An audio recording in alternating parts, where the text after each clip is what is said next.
Amados hermanos, cordial saludo, bienvenidos a nuestra reflexión en esta mañana. Para mí un privilegio que el Señor me da. Y bueno, espero en el Señor que estén siendo edificados y que este tiempo que estamos invirtiendo pueda ser para la edificación de la iglesia, también la oportunidad para que si usted no conoce de Cristo pueda hacerlo y que esto lleve la gloria al nombre de nuestro buen Dios. Entonces, bienvenidos, la reflexión en esta mañana. Encontramos aquí en Génesis 42, versículo 1. Y como ya ustedes bien saben la temática, estamos tomando preguntas que aparecen en la versión Reina Valera del 60. Tomamos la pregunta, el texto donde aparece la pregunta, y a esa pregunta le hacemos tres preguntas. ¿Quién pregunta para los personajes? ¿Quién pregunta? ¿A quién le pregunta? Y también otra pregunta que hacemos es el propósito, el por qué está esa pregunta ahí. Y así para poder sacar nuestra reflexión y dar una sana interpretación a la palabra del Señor. Entonces, bienvenidos una vez más y permítanme, oramos para que sea el Santo y Divino Espíritu quien ilumine nuestro entendimiento, podamos entender lo que el Señor nos quiere decir aquí y también, por supuesto, para que podamos aplicar a nuestra vida este principio. Oramos. Muchas gracias, Señor, te damos por esta oportunidad que nos das y gracias, Señor, por tu bendita, preciosa palabra, y rogamos en este día que nos ayudes, por favor, a ser sensibles a la voz de tu Espíritu, para que en el tiempo oportuno, cuando tú lo dispongas, podamos avanzar o detenernos, Señor. Ayúdanos a ser sensibles, por favor, y atender a tu voluntad, que es buena, es agradable y es perfecta. Muchas gracias, Señor, por bendecirnos. Amén. Bueno, mis amados, la pregunta para el día de hoy: ¿por qué os estáis mirando? ¿Por qué os estáis mirando? Bueno, primero, ¿quién está hablando aquí? ¿A quiénes les está hablando? Y voy a leer un poquito el contexto, desde el versículo 1 hasta el 6, y quizás así podemos, con mucha más certeza, poder tener la convicción de lo que nos dice la palabra de Dios. Dice aquí en 42:1 del Génesis: viendo Jacob que en Egipto había alimentos, dijo a sus hijos: ¿por qué os estáis mirando? Y dijo: he aquí, yo he oído que hay víveres en Egipto. Descended allá y comprad de allí para nosotros, para que podamos vivir y no muramos. Y descendieron los 10 hermanos de José a comprar trigo en Egipto. Mas Jacob no envió a Benjamín, hermano de José, con sus hermanos, porque dijo: no sea que le acontezca algún desastre. Vinieron los hijos de Israel a comprar entre los que venían, porque había hambre en la tierra de Canaán, y José era el señor de la tierra, quien le vendía a todo el pueblo de la tierra. Y llegaron los hermanos de José y se inclinaron a él rostro a tierra. Entonces vemos aquí, mis amados, que es muy claro, muy sencillo. Como vemos, quien está hablando aquí es Jacob. Quien está preguntando aquí es Jacob. ¿Y a quién está preguntando? A sus hijos. Los 10 hermanos de José y de Benjamín que estaban ahí, les está preguntando: ¿por qué os estáis mirando? Hay otras versiones que dicen: hagan algo, hagan algo. ¿Y por qué Jacob le está haciendo esta pregunta a estos hijos? Bueno, como vemos allí en la escritura, ya la voluntad de Dios se estaba cumpliendo. Dios había revelado a través de un sueño a Faraón que iban a haber 7 años de abundancia y 7 años de escasez. Y fue el sueño que José reveló, y tal cual como Dios lo había dicho, tal cual así ocurre y está ocurriendo en este momento, y el impacto de hambruna llega hasta la tierra de Canaán. Esta familia aquí, Jacob, sus hijos, son afectados por la hambruna que había, y es aquí donde Jacob le dice a estos hijos: bueno, hagan algo, tenemos que hacer algo. Y la orden que les da es que vayan a Egipto, desciendan a Egipto, pues habían sido informados que allí había buena provisión, que estaban vendiendo alimento. Entonces Jacob les dice a estos hijos que vayan hasta Egipto y compren el alimento para suplir la necesidad que estaban pasando. Algunas características del porqué de esta pregunta que aparece allí. Bueno, vemos dos aspectos que Jacob no envió al hermano de José, Benjamín. Sabemos que estos dos hijos eran hijos de Raquel, la amada esposa de Jacob, quien más amó. Jacob era José y Benjamín, los hijos de ellos. Y por eso la particularidad aquí que no le permite que Benjamín fuera con sus hermanos. Porque dijo, como dice allí la escritura, en la última parte del versículo 4, no sea que le acontezca algún desastre.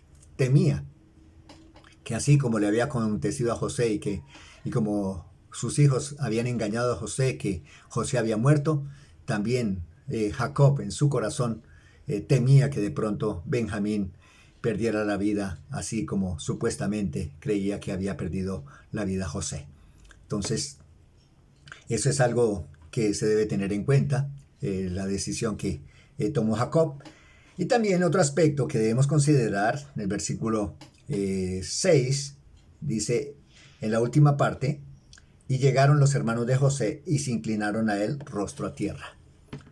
Otro sueño que Dios le había revelado a José era que sus hermanos se inclinarían ante él, que causó escozor, que causó dolor, que causó envidia en los hermanos, pero aquí, tal cual como el Señor lo había dicho, en la forma y la manera que Dios se revelaba en el Antiguo Testamento, vemos que así, tal cual como Dios lo dijo y se lo reveló a José, así aconteció.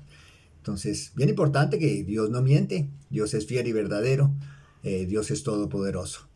Bueno, mis amados, aquí podemos considerar otros aspectos que debemos tener en cuenta, y es que debemos estar atentos. Cuando el Señor nos dice que debemos avanzar, debemos avanzar. Cuando Él nos da la orden que nos movamos, pues debemos movernos, debemos hacer algo, debemos hacer algo.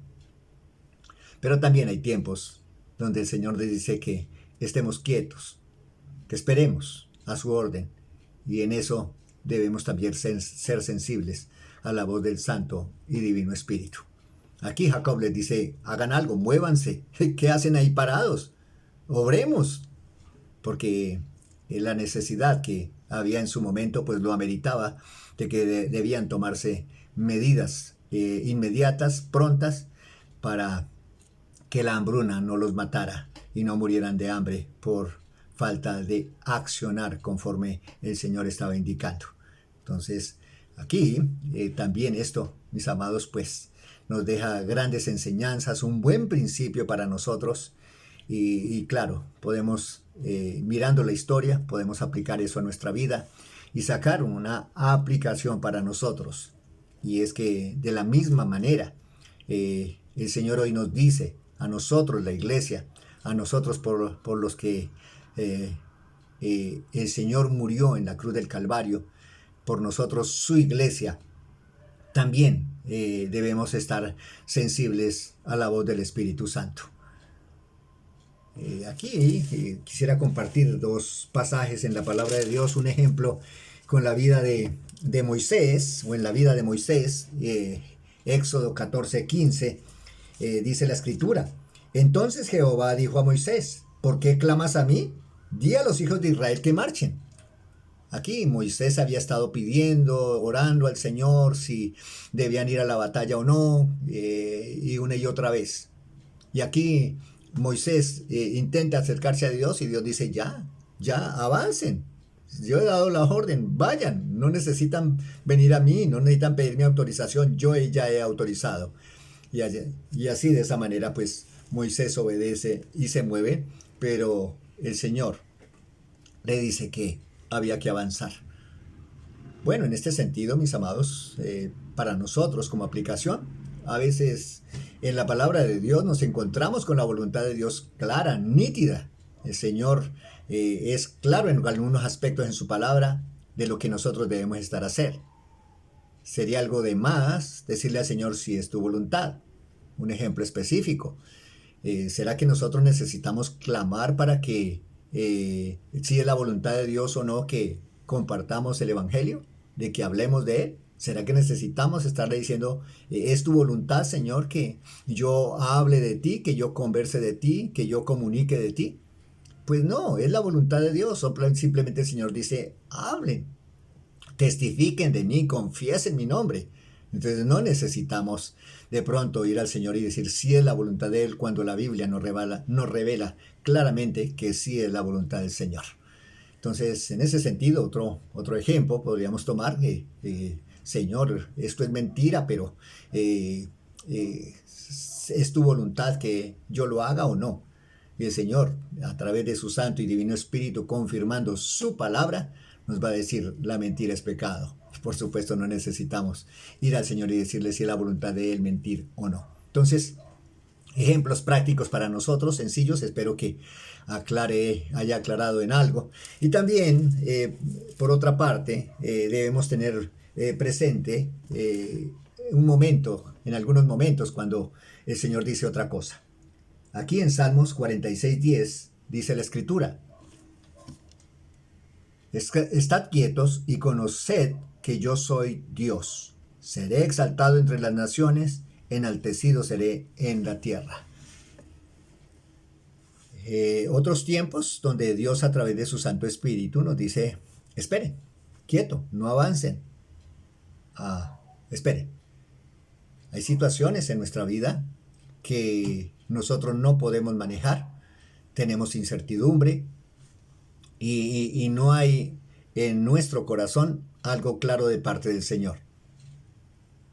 Y es ahí donde el Señor nos dice, esperen, yo autorizo, yo digo, yo doy la orden. Y eso, una vez más, es el principio que quiero que tengamos muy presente. Estar sensibles a la voz del Espíritu cuando el Señor nos dice avancen o cuando nos dicen paren, como en este momento sucedió allí en la vida de Jacob y sus hijos. Era el tiempo de avanzar y debía hacerlo. Y también en esto, mis amados, vemos la soberanía de Dios en la vida de Jacob y sus hijos. Vemos que dio el panorama. Dios ya lo había preestablecido, Dios ya tenía todo bien organizado, permitió la hambruna, permitió para que esta familia se moviera para Egipto y allí pudieran tener el encuentro con José y que el Señor cumpliera su voluntad en la vida de José, que debía ser grande, que debía ser Señor, que debía estar en medio de ellos, que iba a ser la persona que Dios iba a usar para bendición de la familia, y así tal cual como el Señor lo había dicho, tal cual como el Señor lo está haciendo. Entonces, Dios es perfecto en sus caminos, Dios sabe lo que está haciendo, no nos desanimemos de pronto por situaciones que aparentemente nos parecen que son adversas. Esperemos en el Señor, si estamos dentro de la voluntad del Señor, no hay ningún inconveniente. Esperemos que Dios hará. Yo le animo, si de pronto usted no sabe qué decisiones tomar en la vida, qué hacer, si es así, mucha incertidumbre que normalmente se genera en nosotros, debo hacerlo, no debo hacerlo, las decisiones que se toman, que diariamente lo estamos haciendo en nuestra vida. ¿Por qué no le da la oportunidad al Señor Jesucristo para que al creer usted en Él, el Santo Espíritu viene a morar en su vida y Él le guiará y le dirigirá y Él le dirá, espere o avance? Para nosotros la Iglesia, ánimo en el Señor y estemos sensibles a la voz del Santo y Divino Espíritu. Muchas gracias y bendiciones.